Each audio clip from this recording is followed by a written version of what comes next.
Yeah, it's your girl with me, Ma. Shout out my boy True Fun RapMatic all day, every day, huh?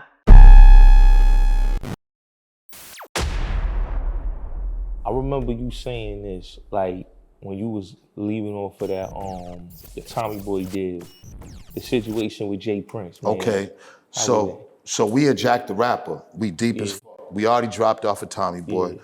Tom don't pick up the phone. Yeah. We had to discover that we was dropped on the front page of the Boston newspaper. And I said, ain't this, man, we was mad as a motherfucker too, because the song was gonna take off. They was giving me to pay for a video. That was a big thing, to pay for a video and shit. Oh man, so I'm mad in the motherfucker, man. The group's mad as shit. And then I think the next year we lost the Boston Music Award to Marky Mark and shit. So you know we just want to tear. I want to get into him. We're gonna talk about Mark too. So I just remember we had Jack the Rapper. Now the Jack the Rapper thing got a whole different story with it. It has a backstory that we didn't discuss. So the night before Jack the Rapper, do you remember a guy named Paul C? Okay, Paul C. Paul C, yeah. So Paul C was a white guy in Queens that was responsible for like Large Professor. And I said G and them, Ultramagnetic. Even he was working with Eric B, with KRS. Like, to be honest with you, out back then, the SB 1200, nobody could fucking hit that SB 12 like Paul C. I don't give a fuck who you was, and I knew about every fucking producer. Nobody could fuck with Paul C.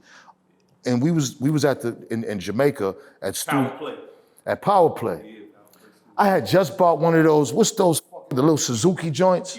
Brand fucking new, I got the speaker in it. Stole that shit right downstairs from Power Play. I was mad, I said, God damn.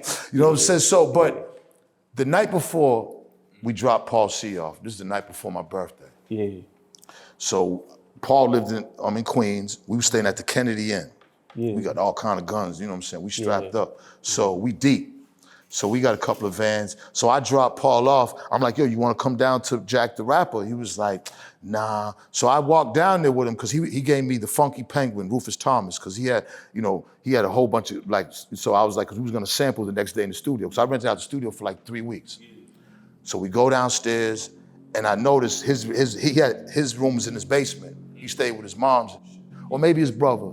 But I just remember going down to his room's basement. He had all his discs and everything. I just remember seeing this big ass fucking thing of gin.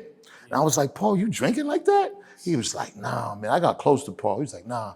He was like, oh, no, that's Super Lover C's gin and shit. You know what I'm saying? I was like, oh, okay, because he was producing for Super Lover C too. So all I remember is that we go to Jack Rapper. So we in Jack the Rapper, we at the Marriott. So we deep, you know what I'm saying? We check this out. Who do we see? Tom Silverman coming down the fucking escalator. This nigga sees us and tries to turn back around and walk back up the escalator, but he couldn't do it. This nigga's coming down. So he was nervous as a motherfucker. He said, listen. He was like, Ray, call me Ray, because I was Ray Dog. I wasn't Benzino. He was like, listen, let me just talk to you for a minute. Just come over here. Like, he was mad as shit. You know what I'm saying? At the same time, here comes Jay Prince and him walking down the hallway. He was like, oh my God. He said, have you met Jay? He said this. Now I'm like, oh shit, because like I looked it up to Jay back then. Like we in Boston, like hell yeah, Rap a Lot. We love the Ghetto Boys. And Jay was responsible for putting out gangster music. Like people don't really, because of all this sucker shit with the internet, people don't understand how Jay Prince really changed the game for black people to gain independence. Because gangster music, radio wasn't playing shit. Radio wasn't playing nothing. And these labels in New York are jerking every nigga they can, all right? Believe that. I don't give a fuck who you was. I don't care who they was. These labels was jerking everybody, all right? So Jay was like his own boss and he sold his own music and the music was dope. It wasn't like bullshit music. So I just always respected Jay. So for a minute, he kind of distracted me. You know what I'm saying? Yeah, because he got himself out of that because then Jay was like, look, Jay, he said, listen, man. He's like, I love the song. It's just I couldn't back it because now we're owned by Warner Brothers. But you could do this. He loves controversy. He's telling me Jay loves controversy. So Jay's like, hey, man, listen, man, take your number down, man. Give me a couple. Jay's real soft-spoken. Gang of niggas behind him, real soft-spoken. And next thing you know, man, we got signed to Rap a Lot. And I moved to Texas for Houston for a year. And yeah, like, That's why like it hurts me, it makes me upset when I hear all this shit about Jay, man. Like, you know what I'm saying? Like this generation really don't understand. And I'm sure some do, because I don't want to put generalizations on everybody, but Jay Prince is a great man. Like this is what people gotta understand, right? People gotta start letting they hate and they jealousy and envy of all whatever they're going through to not recognize somebody who has done something that nobody has, which brings greatness to our culture, which helps progress the culture. Right now, the culture's digressing, okay? Like, Jay helped progress the culture. At the end of the day, he fed a lot. People don't realize what it is to feed hundreds of people, meaning give checks away and work and everything. It's not like that. You're either gonna go work for the white man or you're gonna be out here robbing, pillaging, thieving, and like everybody else, or selling drugs. Jay made it a point where it was that could get checks. Like Benzino made it a point where can get checks. Like that's not, people just gloss that over like that's an easy thing. It might be easy in the streets to like, okay, here goes some work. But as far as like some legal, for me to be able to pay you a check on some legal that I'm doing, that's a feat. That's a great feat. And, you know, the things that are going on, listen, at the end of the day, you know, people are blaming Jay because I watched Jazz, I watched Jay, you know what I'm saying, raise them boys. People always talking about, well, fathers ain't around and fathers, well, Jay been in them boys' lives the whole time. And them boys respect their father. And so no matter, so forget about the situations that happen because shit happens. Everybody act like, everybody gets so surprised when things happen, but we've all lived this life. I think they ain't never been around the men. I think what they talk about Jay Prince is what they see on the internet. They ain't never been around. The like internet's how you not been a real place, man. Listen, like I said, listen, it's easy. Listen, how many people you know can have a business and employ hundreds of people and take care of their sons and stay with their sons? Like, what about all that? Let's forget about the situations, because everybody out here that judges and criticizes has situations. And one thing about this is so you're always gonna have involved. This is who we are. You know what I'm saying? Jay didn't make that up. Jay didn't make up. You know what I'm saying? So yeah, so, you know, when people, we live in a time today where people are miserable, and it's the easy thing to do to go out and then click up and then say some sucker. You know what I'm saying? This is what a big part of our community has turned into commenters. Like comments have turned into a lifestyle now, to comment. Like how the f could I grow up as a commenter? I'd be ashamed of myself. I'm a nigga that's outside making it. I'm a hustler. A hustler and a commenter are two different things. And I'm proud of being a hustler in the struggle. Yeah. So let me ask you, Benzino, you know, around this time, 94, you know, y'all had the situation with the old employees of the Source and how they transitioned from the Source, they left to go to Vibe magazine. Because a lot of them went to XXL Vibe, XXL and all that. Yeah. But Vibe, in my opinion, I felt was like the carbon copy of what y'all was doing on the Source. XXL too. XXL too. XXL. Yeah, I mean, listen. Yeah. I mean, but let's first I want to give props to where props is due. Like, you know, my man Cavario, that we were just talking about it. You know, when we come to this type of, not just the Source magazine, but we don't give props to our own. Cavario and Don Diva were the first ones to really highlight the street stories, and he doesn't get his flowers for that, and now everybody's doing it, all right? So I want to, you know, Cynthia Horner, that was putting all that work in with Right On magazine and Word Up and all those stories. Like, people don't realize the hard work that goes into writing pages of magazines. Like, people dedicate their lives to write things so people could not only learn, but see things that they never could see. And people take that shit for granted. The Source magazine, from my vantage point, Dave was brilliant to allow me, a nigga from the hood who was a drug dealing, gang banging, who loved hip hop, who had a hip hop group, to be a part of his world. And he didn't do that just because, I had some fresh Adidas on. He did that because of what I brought to the table, and he seen something in me that could make the Source more official.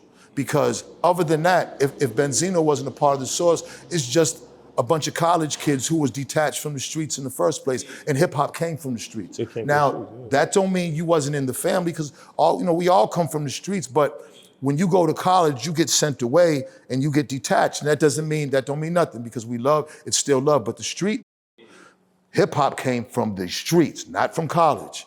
So we have to respect that. That's what the street brought to the table. And now it's a multi-worldwide trillion-dollar industry. The same that everybody shuns, the street that everybody, the street is what the world turns their back on. The court systems, we're talking the church, everybody turns their back on the street, but the street made something that has influenced the world and is a multi-trillion-dollar industry. Because imagine that. And the thing is, like, before the Source, you didn't have raking systems on albums. Source brought you the 5 mic system.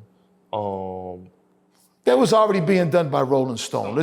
Rolling Stone had a magazine, and there was, Dave wanted, but Dave wanted to do basically a hip hop Rolling Stone. Dave looked at Jan Winter, the publisher of Rolling Stone. He studied him, and Dave said, you know what? Hip hop needs that. And Dave basically took the blueprint from what Jan was doing, but the challenge was nobody was advertising with this hip hop because nobody wanted to deal with it. Why? Because it came from street black dude. Street. So what Dave did was amazing to go out there and really, and he doesn't get his flowers enough because he went to the advertising world and broke barriers where they was not, all these car companies and all these big companies was not with. They wasn't hip hop because it came from street niggas. Yeah. That's the only reason. Yeah. It's coming from the poverty, the poor, these niggas, they're fucking drugs and gangs and them niggas, they don't go to school, they're uneducated, but he stuck with it. And that's what really blew the Source up because he was really getting the advertising dollars to make shit work. You know what I liked about Dave, in my opinion, is that through all the negative publicity they try to say about you and all the things trying to say the biasness, he stood by his means. When everybody else was talking the shit, and even to this day, like when I look at like a lot of your former employers, like the Elliot Wilsons, the Angela Yees, and all these people that you brought in the game, you and Dave, because y'all brought all of them, the Miss Info, 100%. Everybody before Hot 97, before Kim Osario, everybody, 100%. Everybody came from y'all. Mm-hmm. Particularly everybody that's dominating the magazine world from Essence to Ebony was writers in the soul. See, this is the bullets that they gotta know about. See, they don't know this bullets. That's a fact. You know what I'm saying? Hey, Bezo, see, they don't know this bullets. Yeah, he know his shit. Like, come on, man. And Boondocks came. Like, Boondocks. See, one thing about it, Dave was a Jewish kid from DC going to Harvard. All right. So time had it, and time I equate with the Most High, whatever people may call him. I call him God. And it just, God put me and Dave together. Yeah. Dave came and interviewed me we had a college radio station doing a telethon, and we're just doing a free performance for the college radio, and Dave just pops up and was like, yo, I want to interview you. I heard that you was the hot group in Boston, and since then, we ended up in our, see, Dave was administrative and he was organized. I was creative and relentless. Like no matter, you know what I'm saying? So together, we understood each other's powers, and more than ever, he understood mine because, there was times in the Source that something came directly from me and I never got credit for it, but Dave would recognize and be like, nah, that's, come on. I said, and I would tell him, no, I'm good. I said, listen, because in my mind, but let the white Jewish kid get the credit and we're gonna get more. Because as long as it's coming from him, then, because the whole industry is Jewish, then, what I'm saying, it made sense for me to fall back. Now, sometimes I would get my little moods because I'm human. Like then, because at this time, people are thinking I'm extorting them. People are thinking like, oh man, they're a group from Boston and he just wants his music. And it's a whole bunch of shit. Like I've been battling this since day one. Look, in '94, we finally get an article put in the Source. Now, the Source was founded in '88. 94 was gonna be our first feature article. Now, we had been signed to Tommy Boy, we had been signed to Flavor Unit. Flavor Unit. We had been signed to RCA. Yep. it was time. Easy E, I met with him three times. Ruthless. Talked to him 2 days. I talked to him 5 times in the hospital. He signed. We was the last group that he signed. Yep. Ink was on the thing. Tom Wally was our lawyer. Tamika, his wife, and Ron Sweeney had signed. They had just signed Bone Thugs. He signed us. He died. They didn't honor our contract, and Bone got signed, and we didn't. So we deserved. 2 members in our group have been killed. Like for some. Like we deserved a feature at that time.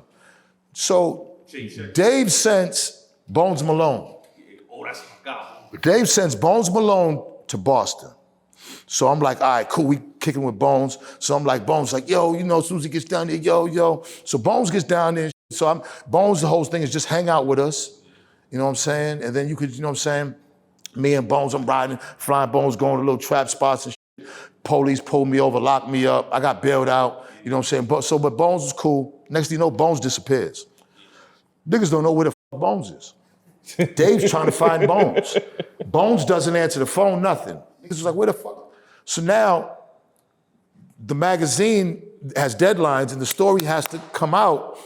So Dave writes the fucking story.